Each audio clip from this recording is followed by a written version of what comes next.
మామ నైట్ నాకు కళ వచ్చిందిరా. ఏంటిరా చెప్పరా. ఊర్లో ఎవరిని పని వాడు చేసుకుందామని వెళ్ళిపోయినరా. నేనే ఏ పని పాట లేకుండా ఖాళీగా ఉన్నా. సరే ఖాళీగా ఉన్న బోరు కొడుతుంది కదా అని చెప్పి సరదాగా అలా బయటికి వెళ్ళి నడుస్తా ఉంటే చెట్టు కింద కూడా కనబడ్డారా. నేనే పనికి మాలినంటే వాడు నాకంటే పెద్ద పరమ పనికి మాలినలా కనిపించిండ్రా. వాని దగ్గరికి పోయి మామ నాకు కళ వచ్చిందని చెప్పిన. అరే ఏంట్రా చెప్పు అన్నాడు. సరే చెప్పమన్నాడు కదా అని చెప్పి నా నోటికి వచ్చిన సోది అలా వానితోటి చెప్తానే ఉన్నానురా. వాడు వింటానే ఉన్నారా.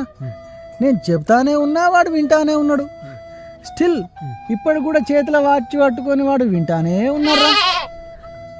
నేను ఎడం పక్క తిరిగితే వాడు కూడా నాతో పాటు ఎడం పక్క తిరిగి వింటానే ఉన్నారా. ఇలాంటి వాళ్ళ వల్లేరా దేశం వెనుకబడిపోయేది. ఊళ్ళో పంది బతుకుతుంది. ఏమిరా బాలరాజు, ఏమిరా ఉపయోగం దేశానికి నీ వల్ల? ఏదన్నా పని చేసుకోరా బేవకు.